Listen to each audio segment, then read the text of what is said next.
खांद्याची भरीत आहे, कांद्याची भाकरी आहे, ठेचा आहे, सॅलड आहे, पुरणपोळी आहे, राईस आहे, आमटी आहे, सॅलड आहे, एक्स्ट्रा बेसन पण आहे.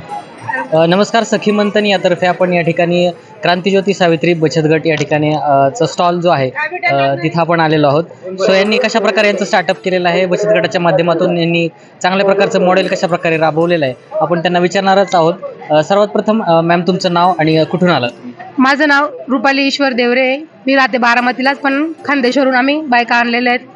खानदेशकडून वांगे आणले, वांग्याचं भरीत आहे, कांद्याची भाकरी आहे, पुरणपोळी, मांडा कापरावरचा पारंपरिक पद्धतीने बनवलेला चुलीवरचा मांडा आहे.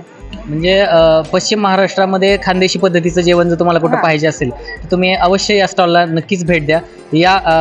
यामध्ये आपण वेगवेगळ्या व्हरायटीज या ठिकाणी बघत आहोत. जसं की वांग्याचं भरीत हे मराठवाड्यामध्ये अगदी फेमस असतं. तिथलं जो खरडा आहे, जी चव आहे तिथली, सो ती पारंपरिक चव या ठिकाणी यांनी देण्याचा या निमित्तानं प्रयत्न केलेला आहे. सो आणखीन याविषयी तुम्ही काय काय सांगाल? याच्यामध्ये कोणकोणते पदार्थ आहेत? कांद्याची भाकरी आहे, वांग्याचं भरीत आहे, वांगे स्पेशल आम्ही जळगाववरून आणलेले आहेत तिकडनंच, ठेचा आहे, सॅलड आहे, कांदे भजी आहे, बेसन आहे, भाकरी, बाजरीची भाकरी ठेचायला पण, आणि हा पारंपरिक पद्धतीने बनवलेला मांडा आहे, चुलीवरती बनवलेला आहे, आमटी आहे, राईस आहे, सॅलड आहे, आणि हे खापरावरती बनवलेलं आहे, पारंपरिक चुलीवर बनवतायत भांडे.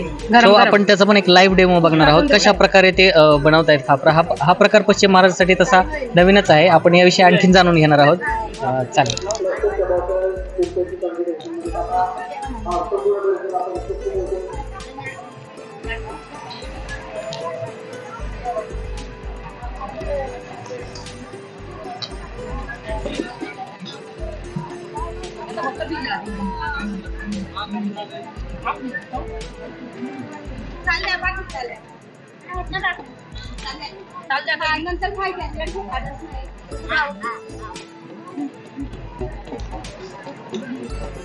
नंतर